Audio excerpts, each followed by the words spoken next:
بسم الله الرحمن الرحيم. Assalamu alaikum wa rahmatullahi wa barakatuh. Since September 2019, the Islamic Education Trust Human Welfare Department has positively touched over 6,500 lives through its intervention program, the food aid program, the financial aid program, Qur'an meat distribution during Eid al-Adha, Widows Empowerment Program, the Orphan Care Program, and the Tree Planting Program. For this good work to continue and be sustained, we need your continuous support. Jazakumullahu khairan as we look forward to your generous donation. Wassalamu alaikum wa rahmatullahi wa barakatuh.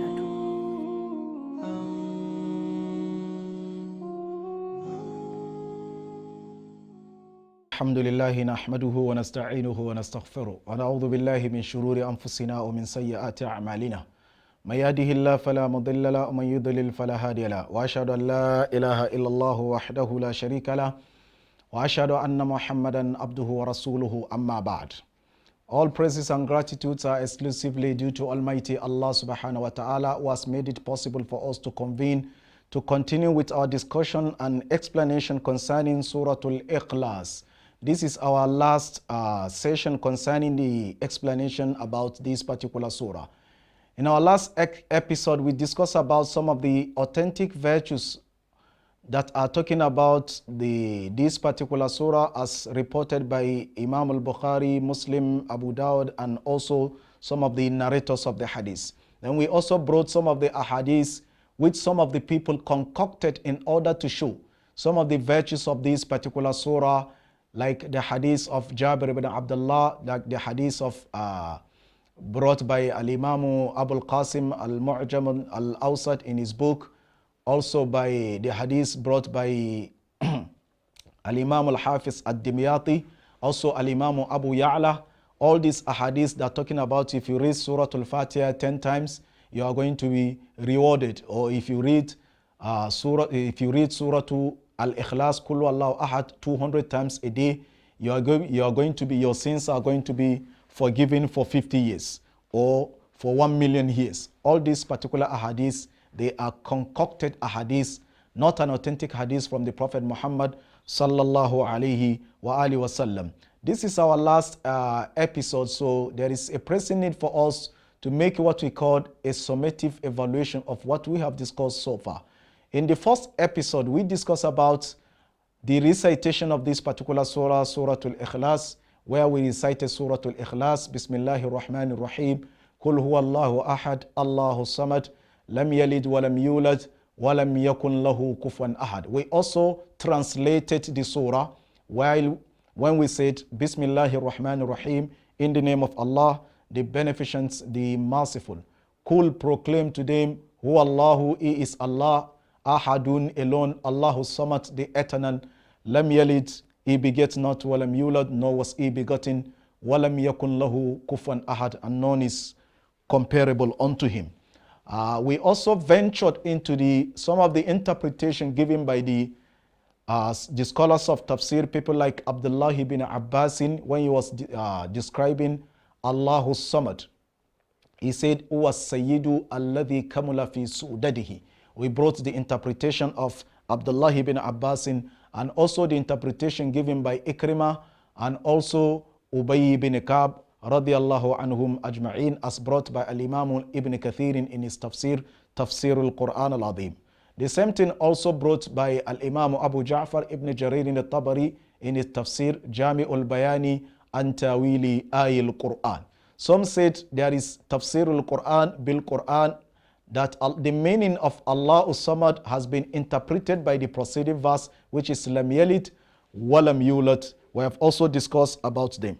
We also discussed about the pivotal message brought by the pivotal message of Islam brought by Islam, which this particular surah is talking about, which is the doctrine of monotheism, oneness of Allah. All the messengers that were sent by Allah, they have been saddled by Allah to convey to people this universal message.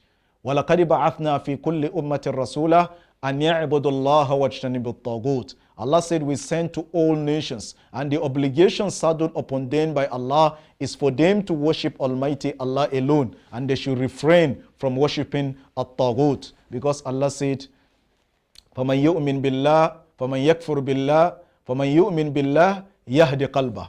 Whoever believes in Allah, his heart is going to be guided. And Allah said, لا إكراه في الدين قد تبين الرشد من الغي فمن يكفر بالطاغوت. Whoever disbelieves with taghut, the meaning of a taghut is كل ما عبد من دون الله. Whatever people are worshipping beside Allah, this is what is tagged as a taghut. This is what is tagged as a taghut. So all the messengers that were sent by Allah, they were all sent by Allah in order to condemn a taghut, which is whatever people are worshipping beside Allah. This is the message brought by Isa alayhi salam. This is the message brought by Musa alayhi salam. This is the message brought by Hud alayhi salam. This is the message brought by Nuh alayhi salam. This is the message brought by Salih alayhi salam.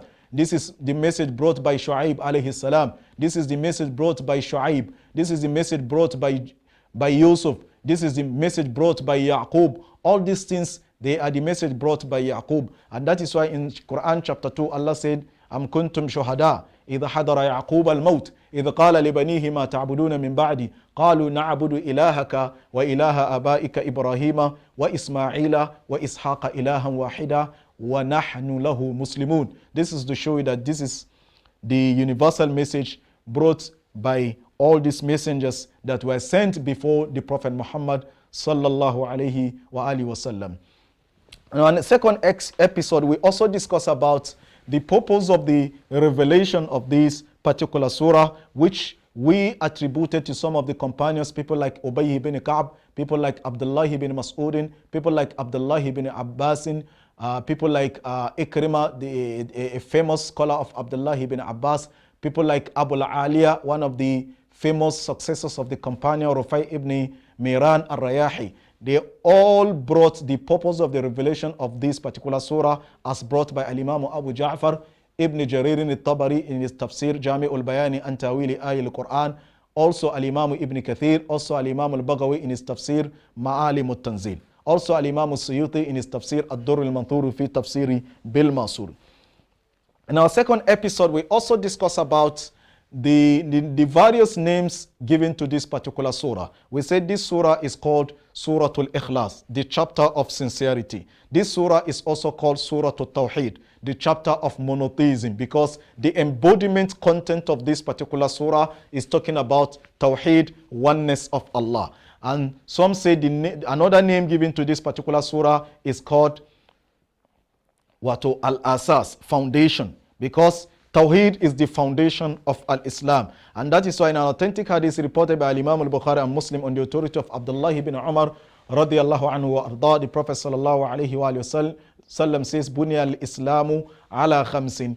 Islam has been built upon 5 pillars. Then he first mentioned shahadati an la ilaha illallah, testification that there is no deity worthy of worship except Allah. So this particular surah is also called Al-Asas, i.e. the foundation. We also venture into the segment of this particular surah. The first part of this particular surah is condemning polytheism, because it's talking about unity of worship, that is Tawheedul Uluhiyya. The second aspect of it, which is Samadiyya, is talking about unity of lordship, which is Tawheedul Rububiyyah. And the last aspect of it is also talking about the unity of Al-Asma wa Sifat, as also the beginning of the surah and the last, they are also talking about Tawheedul Uluhiyya, Tawheedul Rububiyyah, and Tawheedul Asma wa Sifat. Then we also talks about some of the virtues of this particular surah, that this particular surah is an attribute of Allah subhanahu wa ta'ala, because it's given the epithet of who is Allah, as decified from the purpose of the revelation of this particular surah. Ubay ibn Ka'b, as narrated by Al-Imam Tirmizi, also Al-Imam Abu Ja'far ibn Jarir al-Tabari, that Ubay ibn Ka'b said, some people asked the Prophet Muhammad sallallahu alayhi wa alihi wasallam by saying, Unsub lana rabbak, describe our Lord, your Lord for us. In the narration of Ibn Mas'ud, they said, describe our Lord for us. The Jews, they asked the Prophet Muhammad sallallahu alayhi wa alihi wasallam. Another virtue of this particular surah, which we discussed, that the affection for this surah will grant an individual the house of Allah, the blissful house of Allah, which is the paradise. The Prophet sallallahu alaihi wasallam told the companion by saying, "Hubbuka iyaha adkhalaka al-jannah." Your love for this particular surah has given you paradise, had admitted you into paradise. Then in the third episode, we also discuss about some of the synopsis that are talking about the converse refutation which particular surah is talking about. We discuss about the doctrine of pantheism, the doctrine of atheism, and also the doctrine of agnosticism. We also discuss about the doctrine of polytheism, which is a belief about existence of multiplicity of God. Since the surah is talking about oneness of God, so by implication is refuting the multiplicity, the existence of multiplicity of Almighty Allah subhanahu wa ta'ala. Then we also talks about some of the forged ahadith which some of the people brought in order to dent Islam concerning this particular virtue of this particular surah. We gave the reference to hadith brought by Al-Imam Abu Qasim in his book Al-Mu'jamu Al-Awsat, also Al-Imam Abu Ya'la in his book Al-Musnad, also Al-Imam Al-Hafiz Ad-Dimyati in his book Al-Muttajar Al-Rabih, also Al-Imam Ibn Adi, the author of Al-Kamil fi Du'afa Ar-Rijal, brought these ahadith that are not authentic, that are talking about the virtues of Suratul Al-Ikhlas. In a nutshell, a Muslim is expected to know how to recite this particular surah, to know how to translate this particular surah, to know the meaning of this particular surah, to know the division of Tawheed contained therein in this particular surah, and to know the virtues of this particular surah as enshrined in the authentic ahadith of the Prophet Muhammad sallallahu alaihi wa alihi wasallam. Also, a Muslim is expected to know that there are a lot of fabricated ahadith concocted by some deviant people in order to dent al-Islam. They brought this particular hadith to show the virtues of this particular surah. As I explained, and that is why people, the scholars of hadith used to caution some of the people that are known globally in the field of hadith that they are the one used to concoct the ahadith against the personality of the Prophet Muhammad sallallahu alaihi wasallam concerning the virtues of the Qur'an. I gave an instance of the hadith that talks about the virtue of Surah to Yasin, Qalbul Qur'an, or if you are not financially buoyant, you can recite Surah Al-Waqi'ah. Surah Al-Waqi'ah often gives you a provision, a rizq from Allah. They are all forged ahadith. Or this particular surah, we're talking about Surah Al-Ikhlas. If you recite Surah Al-Ikhlas, you are going to be given rizq by Allah subhanahu wa ta'ala. Is not an authentic hadith, as I explained.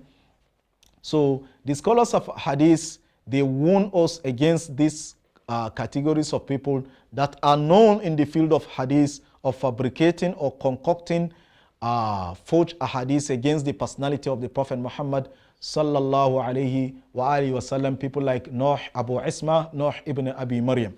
So in a nutshell, this is a formative and summative summary of what we have discussed so far concerning this particular surah, Suratul Ikhlas. We invoke Allah subhanahu wa ta'ala to grant us a good understanding of this particular surah and to work with the message therein contained in this particular surah.